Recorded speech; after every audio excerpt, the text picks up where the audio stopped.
Hello दोस्तों, मैं कमल सोलंकी फिर से हमारे YouTube चैनल देसी मैथ्स ट्रिकी में आपका स्वागत करता हूं। और कल हम पढ़े थे कि संख्या पद्धति क्या होती है, संख्या क्या होती है, ठीक है। उसके बाद हमने पढ़ा था कि संख्या पद्धति कितने प्रकार की होती है। वर्तमान में जो हम पद्धति यूज करें दार्शनिक पद्धति, उसमें अंक कितने होते हैं, ये यहाँ तक पढ़ा था, ठीक है दोस्त।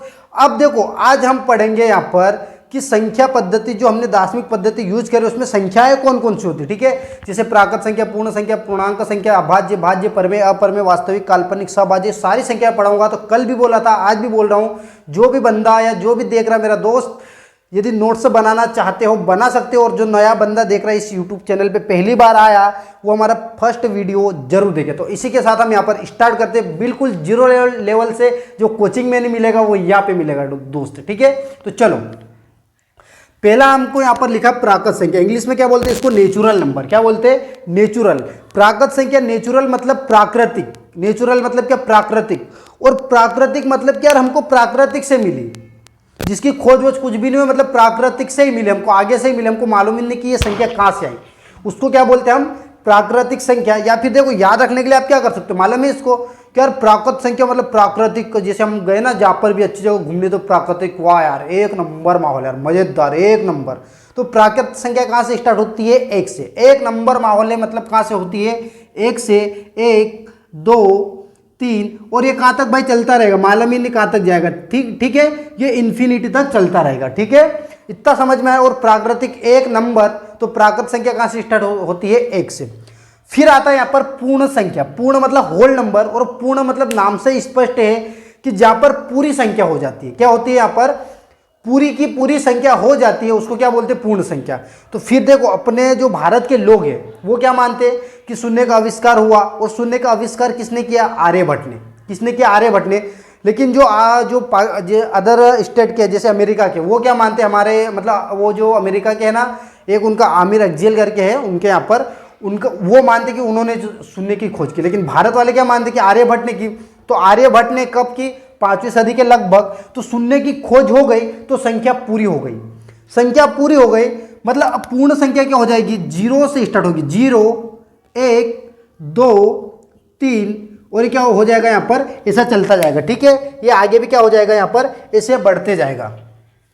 मतलब या तो डेफिनेशन लिखवाने की कोई जरूरत नहीं कि मैं आपको लिखूं कि प्राकृत संख्या वह संख्या जो एक से स्टार्ट होती है, 0 इन्फिनिटी तक जाती है। कोई दिक्कत वाली बात ही नहीं, क्योंकि अपने को एग्जाम में लिखने के लिए नहीं आएगा, समझो, ठीक है। जो भी भाई प्राकृतिक याद रखने के लिए, प्राकृतिक एक नंबर दिखता है, सौंदर्य है, तो भाई अपने को प्राकृत संख्या एक से। लेकिन आर्यभट्ट बाबा आया, शून्य की खोज कर दी, तो संख्या पूरी हो गई, मतलब शून्य की यहाँ पर खोज हुई, तो संख्या क्या हो गई यहाँ पर, पूर्ण संख्या। तो पूर्ण संख्या कहाँ से स्टार्ट होगी, यहाँ पर 0 से। इतना समझ में आया। अब आगे देखो सॉरी, अब यहीं से आपका क्वेश्चन बन जाता, देखो कैसे, क्या सभी प्राकृत संख्या, यहीं से बनता क्वेश्चन। और ये कोई नहीं बताएगा दोस्त, ठीक है, ये चीजें कोई नहीं बताता, डायरेक्ट लिखवा देते, ठीक है। तो देखो, सभी प्राकृत संख्या पूर्ण संख्या हो सकती है क्या, पूर्ण संख्या हो सकती है, पूर्ण संख्या होती है क्या, या हो सकती है। तो मैंने देखा जितनी भी प्राकृत संख्या है ना, वो पूर्ण संख्या होती है क्या, तो भाई होती है कि नहीं होती, यहाँ पे चेक करते हैं अपन। देखो 1, 2, 3, 4 इन्फिनिटी तक जाएगा। तो मैंने देखा यहाँ पर 1 आ रहा है क्या, आ रहा, 2 आ रहा है क्या, आ रहा, 3 आ रहा है क्या, आ रहा, आगे भी ऐसे आएगा। मतलब जितनी भी पूरी की पूरी प्राकृत संख्या है ना, वो पूर्ण संख्या हो सकती है। नोट करके लिख लो, सभी पूर्ण प्राकृत संख्या क्या हो सकती है, पूर्ण संख्या हो सकती है। फिर दूसरा क्वेश्चन बनता, सभी पूर्ण संख्या प्राकृत संख्या हो सकती है क्या, प्राकृत संख्या हो सकती है क्या। तो फिर मैंने चेक किया कि सभी की सभी पूर्ण संख्या, तो भाई ये 0 यहां पे आ रहा, देखो 1 आ रहा है, यहां पे आ रहा है, 2 आ रहा है, लेकिन 0 यहां पर आ रहा है क्या, नहीं आ रहा। मतलब सभी पूर्ण संख्या प्राकृत संख्या नहीं हो सकती है, और एग्जाम में ये क्वेश्चन पूछे जाते हैं, ठीक है। तो ये छोटी छोटी चीजें आपको आराम से नंबर दे जाएगी दोस्त, ठीक है। तो चलो इतना ये नोट कर लेना, ये क्या होती है, और ये क्या भाई नहीं होती, मतलब क्रॉस कर लो, ये नोट कर लो। फिर आगे हम पढ़ते हैं यहाँ पर पूर्णांक संख्या। क्या आता है यहाँ पर, पूर्णांक संख्या, और इसको क्या बोलते हैं हम, इंटीजर। क्या बोलते हैं, इंटीजर। अब पूर्णांक, देखो पूर्णांक जो भी संधि जो पढ़े हुए ना, पूर्णांक मतलब पूर्ण प्लस अंक, मैं बोला ना दोस्तों, पूरे जीरो लेवल से बिल्कुल घटाना कैसे, जोड़ना कैसे, स्पीड से गुणा कैसे करना, भाग कैसे करना, कमजोर बच्चों के लिए बहुत शानदार क्लासेस चालू कर रहा हूँ दोस्तों, यहाँ पर क्लास चला रहा हूँ, ठीक है। तो आप कोशिश करो कि अपने दोस्तों को भी बताएं, और आपका सपोर्ट रहेगा ना तो बस ऐसे ही हम मेहनत करेंगे यार, ठीक है। तो इसके लिए आपको क्या करना पड़ेगा, सपोर्ट करना पड़ेगा, ठीक है। तो अपने दोस्तों को और बताइए। तो देखो आराम से देखना, बहुत मजेदार तरीके से, ठीक है। चलो, पूर्णांकों को हमने तोड़ा तो क्या किया, पूर्ण प्लस अंक। अब देखो पूर्ण मतलब, पूर्ण तभी अपन ने देखा पूर्ण संख्या, पूर्ण संख्या मतलब ये आ गए भाई पूर्ण, लेकिन यहाँ पर अंक बोला, क्या बोला, अंक। अंक कौन कौन से होते हैं भाई, दो अंक होते हैं, एक तो माइनस के अंक होते हैं और काय के अंक होते हैं, यहाँ पर प्लस के अंक होते हैं। मतलब जिसमें माइनस की भी संख्या आ जाए और प्लस की भी संख्या आ जाए उसको हम क्या बोलेंगे, यहाँ पर पूर्णांक संख्या। मतलब पूरे की, जिसमें पूरे की पूरे अंक आते हो उसको क्या बोलते हैं, यहाँ पर पूर्णांक संख्या। तो देखो ये 0 1 2 3 ये चलता जाएगा यहाँ पर। तो अब देखो यहाँ पर क्या हो जाएगा, माइनस का 1 माइनस का 2 ये और माइनस का 3, और ये क्या हो जाएगा, यहाँ पर चलता जाएगा। मतलब जिसमें पूरे की पूरे अंक, मतलब माइनस के भी आते हो प्लस के भी आते हो, उसको क्या बोलेंगे, पूर्णांक संख्या। इतना क्लियर हुआ। फिर आगे जाते हैं हम, सम संख्या। सबको मालूम, जिसका इकाई का अंक, जिसका इकाई का अंक, इकाई का अंक कोई सी भी कितनी भी बड़ी संख्या आ जाए, ठीक है, जिसका जिस संख्या का भी इकाई का अंक क्या हो जाए, 0 2 4 6 8 ये आ जाए, वो संख्या क्या हो जाएगी हमारी सम संख्या, और क्या बोलेंगे इसको इंग्लिश में, इवन नंबर। उसके बाद आ जाएगी हमारी विषम संख्या, मतलब ओड नंबर।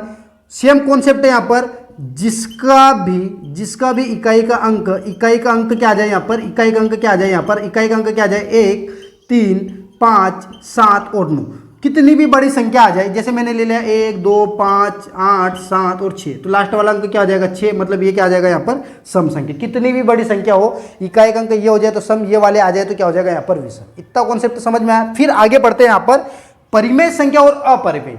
यहां से क्वेश्चन पूछा जाता दोस्त, ठीक है, यहां से क्वेश्चन आएगा मतलब आएगा, ठीक है। और कौन कौन से आए वो मैं आपको सारी चीजें बताऊंगा, है ना, किस किस टाइप से पूछे गए, ठीक है। तो इतना आप नोट कर लो, स्क्रीनशॉट ले लो। फिर हम यहाँ पर पढ़ते परिमेय संख्या अपरिमेय संख्या, ठीक है। चलो मैं इसको मिटा देता हूं, फिर हम पढ़ेंगे यहाँ पर परिमेय संख्या अपरिमेय संख्या। और आज तक परिमेय संख्या अपरिमेय संख्या अभी तक आपने नहीं पढ़ी होगी दोस्त, बस डायरेक्ट ऐसी डेफिनेशन देखी होगी कि जिसे हम P/Q के रूप में लिख सकते हैं, उसको परिमेय संख्या बोलेंगे। Q is equal to not equal to 0, खत्म। नहीं रे बाबा, ऐसा थोड़ी। देखो पूरे कॉन्सेप्ट क्लियर हो जाएंगे, पूरे कॉन्सेप्ट, ठीक है। देखो कैसे मैंने लिखा है यहाँ पे परिमेय संख्या, परिमेय संख्या, ठीक है।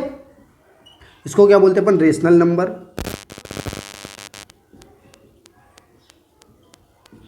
और यहां पर लिखा मैंने अपरिमेय संख्या, अपरिमेय संख्या, और इसको बोलते हैं अपन इरेशनल नंबर, इरेशनल नंबर, ठीक है। ये क्या हो जाएगा अपना रेशनल, और ये क्या हो जाएगा इरेशनल, परिमेय अपरिमेय। अब देखो डेफिनेशन क्या हो जाएगी इसकी, अलग अलग मस्त तरीके से डिवाइड करके बता देता हूं मैं आपको। वह संख्या जिसे सब लिखवाते हैं ना, जिसे P/Q के रूप में लिखा जाता है,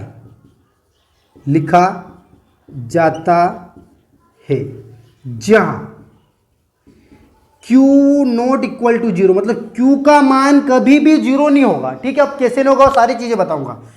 और वह संख्या जिसे P/Q के रूप में नहीं लिखा जाता,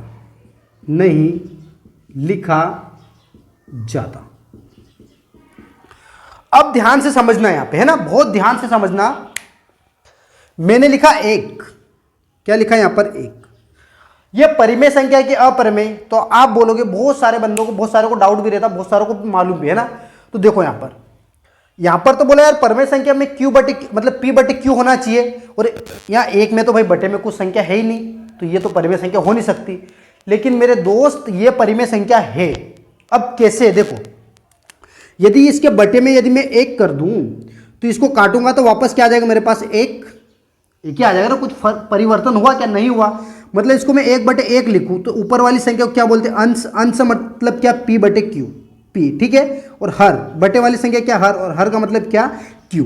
अंश और हर, इसको क्या बोलते हैं, भिन्न। भिन्न भी पूरी मजेदार तरीके से पढ़ाऊंगा, ठीक है। तो बाकी इतना समझ लो, मतलब ये अंश बटे हर में तो लिख ही दिया इसको मैंने, मतलब एक भी क्या मेरे पास परिमेय संख्या। जैसे मैंने लिखा 2, तो 2 के बटे में 1 कर सकता हूँ, कुछ परिवर्तन होगा क्या, नहीं होगा। तो ऊपर वाली संख्या क्या हो जाएगी p, नीचे वाली संख्या क्या हो जाएगी q। मतलब मैं 2 को भी p बटे q के रूप में लिख पाया, मतलब ये क्या हो जाएगी मेरे पास परिमेय संख्या। जैसे मैंने लिखा -5, -5 को क्या लिख सकता हूँ, -5 बटे 1, भाग दूंगा तो वापस क्या आ जाएगा -5, मतलब ये -5 भी क्या है मेरे पास परिमेय संख्या। तो अब इसका कॉन्सेप्ट समझना है ना, यहाँ पर कॉन्सेप्ट समझना। और हाँ, यहां पर क्या बोला, एक और कॉन्सेप्ट बता रहा हूं, 0 परिमेय संख्या है या नहीं, यहां से भी क्वेश्चन बनता है। तो देखो मैंने लिखा यहां पर 2/0, 2/0, मैंने क्या लिखा 2/0।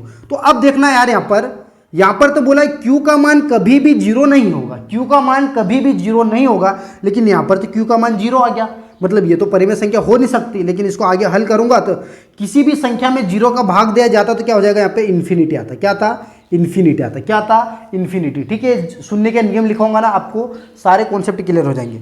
लेकिन अब देखो यहाँ पर 0/2 लिख दूं मैं, क्या लिख दूं 0/2, लेकिन यहाँ पर ऐसा बोला क्या कि p का मान 0 होना चाहिए, मतलब 0 नहीं होना चाहिए, p का मान 0 नहीं होना चाहिए, बोला गया यहाँ पर, नहीं बोला। तो अब देखो किसी भी संख्या में, सुनना है ध्यान से, किसी भी संख्या में 0 का, किसी भी संख्या का शून्य में, किसी भी संख्या का शून्य में भाग देने पर हमेशा क्या आता, 0। तो अब देखो ये संख्या तो परिमेय है भाई, क्योंकि यहाँ पर तो बोला ही नहीं कि p का मान 0 नहीं होना चाहिए, यहाँ पर 0 कोई दिक्कत वाली बात ही नहीं, मतलब ये परिमेय संख्या है। तो अब इसको हल किया तो क्या है मेरे पास 0, मतलब 0 भी क्या है यहाँ पे परिमेय संख्या, 0 भी क्या है यहाँ पर परिमेय संख्या, ठीक है। इतना कॉन्सेप्ट क्लियर हुआ होगा आपके पास, मतलब 0 भी परिमेय है, 0 के बाद इधर 1 आएगा, 2 आएगा, 3 आएगा, ये चलता जाएगा, ये सारी चीजें क्या है परिमेय। और जब इधर आएंगे -1, क्योंकि माइनस वाला भी बताया, -2, तो इधर यहाँ पर भी क्या चलता जाएगा ये, तो ये क्या हो जाएगी हमारी सारी की सारी संख्याएं क्या हो जाएगी, परिमेय संख्या हो जाएगी। इतना समझ में आया यहाँ तक, ठीक है। अब देखो ये संख्या हमने अभी इससे पहले मैंने आपको बताया था, क्या ये जो संख्या है इससे पहले मैंने बताया था, जिसमें माइनस के भी अंक आते प्लस के भी अंक आते, उसको क्या बोलते हैं पूर्णांक संख्या। मतलब क्या हुआ यहाँ पर कि सभी पूर्णांक, ध्यान से समझना, सभी पूर्णांक संख्या परिमेय संख्या हो सकती है क्या भाई, तो हो सकती है, क्योंकि देखो पूर्णांक में भी ये अंक आते और परिमेय में भी आते, मतलब सभी पूर्णांक संख्या क्या हो सकते हैं यहाँ पर परिमेय संख्या हो सकती है। और ये एग्जाम में क्वेश्चन पूछे जाते हैं मेरे दोस्त, ठीक है। तो अब देखो ये हो गया कॉन्सेप्ट क्लियर। फिर मैंने लिखा 2/3, क्या लिखा 2/3। तो हाँ भाई मास्टर साहब ये तो स्पष्ट दिख रहा है, ये p और ये q, तो ये तो क्या हो जाएगी परिमेय संख्या हो ही जाएगी, मतलब 2/3 भी क्या मेरे पास परिमेय संख्या। या फिर मैं इसको लिख दूं क्या 3/2, क्या लिख दूं यहाँ पर 3/2, क्या लिख दूं यहाँ पर 3/2। तो अब समझना ये p हो गया और ये क्या हो गया q, मतलब ये भी क्या हो गया मास्टर साहब परिमेय संख्या। फिर मैंने इसको आगे हल किया, देखो 2 का इसमें भाग दूंगा तो 1 बार जाएगा, शेषफल देखो 2 एकम 2 तो 3 है, शेषफल 1 बच गया, और ये क्या है मेरे पास 2। मतलब देखो इसको मैंने परिमेय संख्या बोला था, इसको जब मैंने हल किया तो इसको भी क्या बोलूंगा मैं परिमेय संख्या। मतलब इस टाइप से भी ऑप्शन में रहे, ये भी क्या कहलाएगी हमारी परिमेय संख्या। क्या कहलाएगी परिमेय संख्या, क्या कहलाएगी परिमेय संख्या, ठीक है, क्या कहलाएगी परिमेय संख्या। इतना समझ में आया। फिर और समझो और आगे समझना। फिर जैसे मैंने लिखा यहाँ पे कर्णी 4, यार कर्णी 4 को जब मैं बाहर करूंगा तो इसको मैं 2 लिख सकता हूं क्या, हाँ मास्टर साहब लिख सकता भाई तू 2, तो अब 2 लिख सकता हूं, तो 2 तो यहाँ पे आ रहा, मतलब ये क्या परिमेय संख्या, क्या है परिमेय संख्या। फिर मैंने लिखा कर्णी 9, क्या लिखा मैंने कर्णी 9, तो कर्णी 9 को मैं 3 लिख सकता हूं क्या यहाँ पे, तो हाँ मास्टर साहब ये भी लिख सकता, मतलब ये कर्णी 9 भी क्या मेरे पास परिमेय संख्या, ठीक है दोस्त। इतना डिटेल से मैं कोई नहीं बताएगा जितना डिटेल से मैं आपको बता रहा हूं, तो आप नोट से बनाना चाहो तो बना सकते हैं, ठीक है। और जो भी नया बंदा इस वीडियो को देख रहा है, प्ले लिस्ट में सेकेंड वीडियो जो इससे पहले वाला वीडियो भी जरूर देखें, ठीक है। मतलब मास्टर साहब यहां पर कर्णी 4 आ जाए, कर्णी 9 आ जाए, मतलब जिसका वर्ग हो सकता है, ठीक है। मतलब ये कि जैसे यहाँ से इसको यहाँ से वर्गमूल बन सकता है, ठीक है। जैसे कर्णी 16 आ जाए, जिसको हम यहाँ से बाहर कर सकते, वो भी क्या होगी यहाँ पे परिमेय संख्या। तो फिर मास्टर साहब कर्णी 2 कर्णी 3 ये, तो ये काय में आ जाएगी अपरिमेय में। और अपरिमेय में कैसे रखे हम यहाँ पर ये भी बताऊंगा। अब और डिटेल से मैं बताता हूं मैं आपको यहाँ पर 0.3333 ऐसे आ जाए, ये भी परिमेय संख्या। फिर मेरा आ जाए 2.322222 और ये चलता रहे ना, ये चलता रहे, तो ये भी काय में आएगी परिमेय संख्या में। ये दिख रहा है कि नहीं दिख रहा, नहीं तो इधर लिख देता हूँ, ठीक है। यहाँ पर ये चलता रहेगा, फिर दूसरा यहाँ पर 0 यहाँ पर 3 2 2 2 2 2 2 चलता रहेगा, ठीक है। तो ये भी काय में आएगी परिमेय संख्या पे। तो ये कैसे मास्टर साहब परिमेय संख्या में लिख दिया आपने, तो देखो कॉन्सेप्ट समझना, 0.33333 ये क्या हो जाएगा, यहाँ पे चलता रहेगा। अब ये जा रहा आगे तक, तो ये 3 जो बार बार आ रहा भाई, 3 बार बार जा रहा, बार बार आ रहा, तो भाई ये मैथ्स वाले ने क्या करा, ये तो भाई चलता रहेगा, इसका तो काम हटाओ, एक जगह इसको स्थायी बिठा देते और मैं 3 करके क्या लगा दे इसके ऊपर बार, क्या लगा दे बार। जब बार वाले क्वेश्चन आएंगे ना, वो भी पूरे डिटेल से मैं बताऊंगा आपको, ठीक है। पहले इतना थोड़ा सा कॉन्सेप्ट समझ लो। तो ये बार वाले को क्या लिख दिया मैंने, ये भाई ये 3 बार बार आ रहा, तो एक काम कर, तेरे ऊपर मैं तो कहीं ना कहीं चढ़ा देता ये बार, तो इसके ऊपर बार चढ़ा दिया, मतलब ये क्या हो गया, 3 बार बार आ रहा था, इसके ऊपर बार चढ़ा दिया। अब इसको मैं हल करूंगा, तो देखो, अब देखो यहां पर 3 को मैंने हल किया, 3 लिखा, और 3 मतलब कितने अंक के ऊपर बार है, यहां पर 1 अंक के ऊपर बार, तो 1 अंक के ऊपर बार मतलब 1 9 बढ़ाना, 2 अंक के ऊपर बार मतलब 2 9 बढ़ाना, 3 अंक के ऊपर बार मतलब 3 9 बढ़ाना। अब मैं इसको हल करूंगा, तो ये क्या हो जाएगा मेरे पास, 3 से काटूंगा 1/9, और 1/9 मेरे पास क्या है, परिमेय संख्या। क्या है, परिमेय संख्या। तो ऑप्शन में कभी इस टाइप से भी आए दोस्त, तो वो भी काय में आएगी परिमेय संख्या में। जैसे मैंने दूसरा ऑप्शन लिया यहाँ पर 2:3 2 2 2 ऐसा चलता जाएगा, ठीक है। तो इसको मैंने क्या लिखा, 2.3 और 2 के ऊपर क्या लगा दे बार। अब देखो ये 2 और ये 10 की जगह प्लस लगा दो, और ये जो 3 है ना, ये 32 है ना, 32 वैसा कैसा लिख दिया। और कितने अंक के ऊपर बार, 1 अंक, तो 1 अंक के ऊपर यहाँ क्या लगा दे 9। कितने अंक के ऊपर बार नहीं है, तो 1 अंक के ऊपर बार नहीं है, तो यहाँ पर क्या लगा दूंगा मैं 0, ऐसा नहीं आगे 0 लगा दूंगी, ये गलत हो जाएगा, ठीक है। तो इसको मैं लिखूंगा 2 और ये 23 से क्या हो जाएगा यहाँ पे 90। तो ये वाली संख्या भी देखो, इसके जैसी संख्या मैंने लिखवा था यहाँ पर ये वाली, तो ये वाली संख्या भी क्या मेरे पास परिमेय संख्या है। इतना कॉन्सेप्ट समझ में आया, नहीं समझ में आया तो फिर से वीडियो को जरूर देखना, मजेदार तरीके से आपको समझ में आ जाएगा, ठीक है। मेरे को जहां तक लगता समझ में आ जाएगा, ठीक है। एक बार और वीडियो को आप देखते हो तो ये हमारी क्या हो जाएगी दोस्त, परिमेय संख्या। यहां तक देखा, ऐसी आ जाए संख्या, या इस टाइप से दे दे, इस टाइप से दे दे, इस टाइप से दे दे, इस टाइप से दे दे, ये संख्या क्या होती है हमारी परिमेय संख्या। इतना कॉन्सेप्ट समझ में आया, ठीक है। और क्वेश्चन कैसा पूछे गए थे कांस्टेबल में अभी बताते थे, 2 मिनट रुकना, बस वीडियो तक बने रहो। आगे देखो, अब अपरिमेय संख्या कैसे, जैसे मैंने लिखा कर्णी 2, तो मास्टर साहब कर्णी 2 को क्यों माना, तो अब देखो इसको यार मैं बाहर कर सकता हूं क्या, नहीं कर सकता हूं। वास्तव में इसका जो मैं मान निकालूंगा 1.4141 और 13 और कुछ ऐसा 56 और ऐसा चलता जाएगा, मतलब चलता ही जाएगा। तो यार देखो, यदि बार बार आता तो इसके ऊपर मैं बार लगा देता और हल कर लेता, लेकिन यहाँ तो बार बार कोई सी संख्या है नहीं जो बार बार आ रही, तो इसको हल कर पाऊंगा क्या, नहीं कर पाऊंगा। मतलब कर्णी 2 बोल दे, कर्णी 3 बोल दे, कर्णी 4 बोल दे, या फिर इन्फिनिटी बोल दे। इन्फिनिटी कब आएगा, जैसे मैंने लिखा 2/0 अभी समझाया था, 0 किसी भी संख्या में 0 को भाग दिया जाता तो इन्फिनिटी तक। मतलब देखो भाई, और यहाँ पर परिमेय संख्या में क्या बोला कि कभी भी q का मान 0 नहीं होगा, तो ये काय में आ जाएगा, इन्फिनिटी भी अपरिमेय संख्या में आ जाएगा। या फिर पाई क्या हो जाएगा, पाई भी कहां पर आ जाएगा हमारा अपरिमेय संख्या में। लेकिन भाई पाई का मान तो 22/7 होता मास्टर साहब, तो यहाँ पे तो p/q है। तो दोस्त ये पाई का मान एक निर्धारित किया गया कि जहां पर भी पाई आए तो वहां पर 22/7 लिखना, लेकिन वास्तव में जो पाई देखे जाए ना तो किस में आता, परिमेय संख्या में। और 22/7 काय में आता हमारा ये 22/7 काय में आता परिमेय में, और ये सारी संख्या काय में आती अपरिमेय संख्या में। इतना कॉन्सेप्ट क्लियर हुआ होगा आपका, ठीक है। फिर आगे हम बढ़ते हैं, और कुछ आ सकता है क्या यहाँ पे, ठीक है। तो ये फटाफट से स्क्रीनशॉट ले लो यहाँ पर, ये क्या हो जाएगी हमारी परिमेय संख्या और अपरिमेय संख्या, ठीक है। अब देखो पुलिस में कैसा क्वेश्चन आया था, ठीक है। अब समझना पुलिस में कैसे आया था ना क्वेश्चन, इनमें से परिमेय संख्या है, परिमेय संख्या है। और ऑप्शन समझना आप, देखना √16/4, 2 कर्णी 3, ठीक है, 4 कर्णी 4, ये 4 कर्णी कुछ था इसमें, ऐसा 9 था 10 था शायद, कुछ ऐसा तो कुछ भी है ना। और इनमें से कोई नहीं, मान लो इनमें से कोई नहीं। अब समझना ध्यान से यार, ये 16 को कर्णी से बाहर कर सकता हूँ क्या, कर सकते भाई। क्या 4 को कर्णी से बाहर कर सकते हो क्या, कर सकते। क्या हो जाएगा यहाँ पे 2, क्या हो जाएगा यहाँ पे 2, काटूंगा तो क्या हो जाएगा 1, क्या हो जाएगा 2। तो ये 2 परिमेय संख्या है क्या, तो परिमेय संख्या है। तो ये बोला था परिमेय संख्या कौन सी है, तो ये वाली परिमेय संख्या। फिर आगे चेक करते हैं हम, ये 2 लिखा मैंने। यार एक कर्णित के अंदर 3, इसको बाहर कर सकता हूं क्या? नहीं कर सकता हूं, मतलब ये क्या है? अपरिमेय। 10 को बाहर कर सकता हूं क्या? नहीं कर सकता हूं, तो ये क्या है मेरे पास? अपरिमेय। इतना कॉन्सेप्ट क्लियर हुआ होगा, ठीक है। चलो एक और क्वेश्चन पूछा गया था, पेपर उठा के देख सकते हो यहाँ पर, ठीक है। सारी चीजें बताऊंगा कहां से कैसे क्वेश्चन आ रहे हैं ना। और कांस्टेबल में पूछा गया था 2016 के पेपर में शायद, 0/-16 2 बार क्वेश्चन पूछा गया है। 0/-16 है, पहला ऑप्शन था धनात्मक, दूसरा ऑप्शन था ऋणात्मक, तीसरा ऑप्शन था धनात्मक और ऋणात्मक, धनात्मक या ऋणात्मक,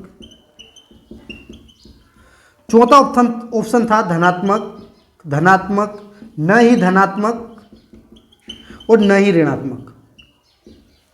मैंने अभी आपको बताया था कि 0 में किसी भी संख्या का भाग देने पे क्या आता हमारे पास? 0 आता। 0 में किसी भी संख्या का भाग देने पे क्या आ जाएगा? 0।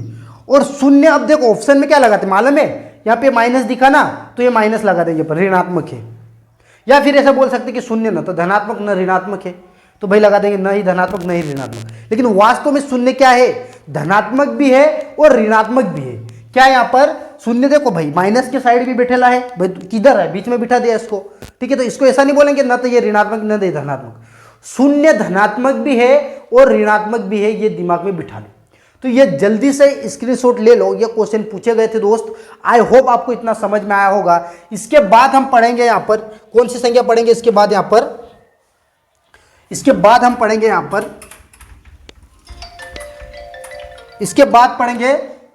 अभाज्य संख्या। तो अभाज्य संख्या तो वीडियो में देखना, आप प्ले लिस्ट में जाना, ठीक है। प्ले लिस्ट में जाना संख्या पद्धति वाले में। अभाज्य संख्या में डिटेल से मैं बताया गया, कम से कम 12 से 14 मिनट का शायद वीडियो है।